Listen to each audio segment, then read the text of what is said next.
The glass doors of Harrison Motors gleamed under the morning sun, but inside, the shine didn't reach everyone.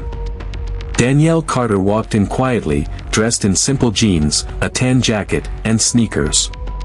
Her hair was neatly tied back, her posture calm, confident, yet she noticed how the eyes of every salesman drifted right past her, landing on the man in the tailored suit who had entered just behind. She had been ignored before, in stores, restaurants, and offices, but today was different. Today, she wasn't just another customer. Danielle was a secret shopper, sent by the company's owner himself, Mr. Harrison, to evaluate how his staff treated every person who walked through those doors. But the first voice that reached her wasn't one of greeting.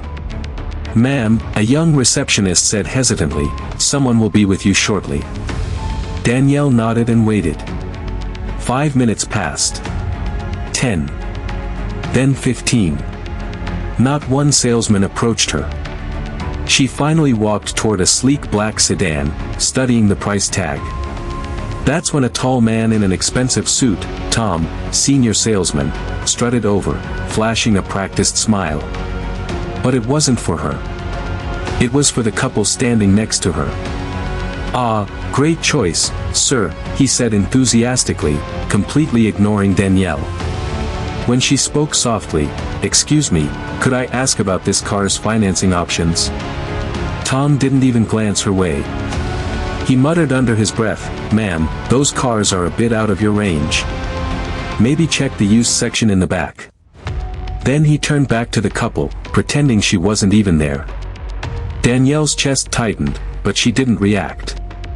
She simply smiled. "Thank you," she said calmly, and walked out, leaving Tom laughing with his coworkers. He didn't know she was taking notes. The next morning, the dealership buzzed with routine chatter. Tom leaned against a car, sipping coffee, bragging about a big sale he'd made.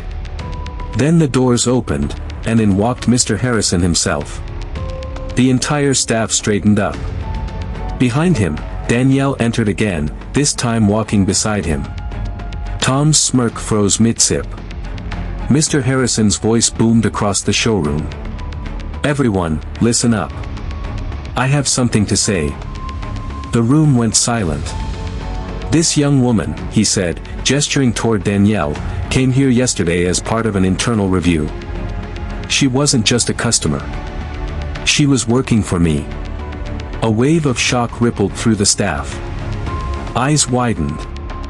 Someone gasped audibly. Tom's coffee cup slipped from his hand, shattering on the floor. Sir, she's lying," he stammered, his face draining of color. I would never disrespect a customer." Mr. Harrison cut him off sharply. "Enough. I asked Danielle to come here because I suspected some of you treat customers differently based on how they look, and she proved me right." Every eye turned to Tom. Harrison's tone was like thunder. "You saw a black woman in simple clothes and decided she wasn't worth your time. You embarrassed this company. You embarrassed me." The silence was heavy. Even the air conditioner seemed to stop. "Security," Harrison said coldly. "Take his badge." He suspended effective immediately. Tom begged, voice cracking. "Please, sir, give me another chance." Harrison's glare was ice. "Chances are for those who show respect. You failed miserably." As Tom was escorted out, whispers filled the room. Danielle stood tall, calm, composed. Justice, quiet but powerful, had arrived. Mr. Harrison turned back to the team. "Let this be a lesson," he said firmly. "I don't care if a person walks in wearing designer shoes or work boots. You treat them with dignity. Or you don't work here." The staff nodded nervously. The message was clear. But just as calm began to return, Danielle's phone buzzed. A new text message appeared on the screen. Her eyes widened as she read it silently. "Don't think you've won. Exposing him was easy. Exposing us won't be so simple." Her pulse quickened. She looked up, scanning the room. Who was us? Harrison noticed her expression. Danielle? What's wrong? She swallowed hard. Sir, there's more than just one Tom in your company. His eyes narrowed. What do you mean? She showed him the message. His jaw tightened. Someone inside knows what we're doing. As the employees pretended to go back to work, one man stood in the corner, Greg, another senior salesman. Unlike Tom, he hadn't mocked Danielle. But his eyes followed her every move, sharp and calculating.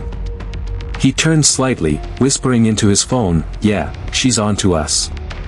No, the old man doesn't know yet. But if she digs deeper, it's over. Then, glancing across the room, Greg's lips curled into a faint smirk. He ended the call, slipped his phone into his pocket, and whispered under his breath, "Time to make sure she never digs again." Danielle felt a chill crawl up her spine, unaware that as she stood beside Harrison, believing justice had been served, the real battle was just beginning. Because the rot inside Harrison Motors ran deeper than either of them imagined. The morning after Tom's firing, the dealership didn't feel the same. The air was heavy, uneasy, like everyone was waiting for something to happen. Danielle stepped through the glass doors again, her mind replaying that chilling text. "Don't think you've won. Exposing him was easy. Exposing us won't be so simple." She hadn't slept. Every shadow on her wall felt like a threat. But she refused to quit. Not after what she'd seen, the arrogance, the discrimination, the hidden corruption festering beneath polished floors and fake smiles. Mr. Harrison was already in his office when she arrived. His suit was immaculate as always, but his face was pale, drawn. He waved her in quickly, closing the blinds. "Danielle," he said quietly, "I've been thinking. Whoever sent that message, they're inside this building. Someone who knows about our investigation." Danielle nodded. "Greg," she said without hesitation. "He's too calm. Too observant. He's hiding something." Harrison frowned. "Greg has been with me for 15 years. He's loyal." She met his eyes. So was Tom. Until yesterday. Harrison sighed, rubbing his temple. "All right. If Greg's involved, we'll find proof. But we do this smart, quietly." That afternoon, Danielle watched from the second-floor office as Greg and two other salesmen huddled near the service bay, whispering intensely. One of them, a man named Carl, slipped a small envelope into Greg's hand. Greg opened it, counted the cash inside, and pocketed it before clapping Carl on the shoulder. Danielle's stomach turned. Kickbacks. She knew that look, she'd seen it in every corporate scandal report she'd ever written before this assignment. But this time, it wasn't theory. It was right in front of her. She grabbed her phone and started recording from behind the blinds. Just enough to catch their faces. Just enough to catch the envelope changing hands. That was the moment Greg looked up. His gaze locked directly on hers through the glass. The color drained from her face. He smiled. Slowly. Coldly. Minutes later, Mr. Harrison called her over the intercom. "Danielle, come to my office immediately." When she entered, the air was tense. Greg was already there, sitting across from Harrison, feigning concern. "Sir," Greg said smoothly, "I think we've got a problem. Danielle's been spreading rumors, recording people, accusing staff without evidence. I don't think she's who she says she is." Danielle's jaw dropped. "That's not true." Greg leaned back, crossing his arms. "Check her phone.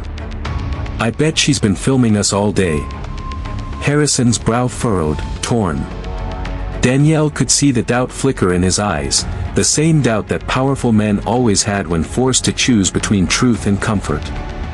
"Sir," she said firmly, "I have video proof that Greg is taking bribes from customers. He's the one sending those messages."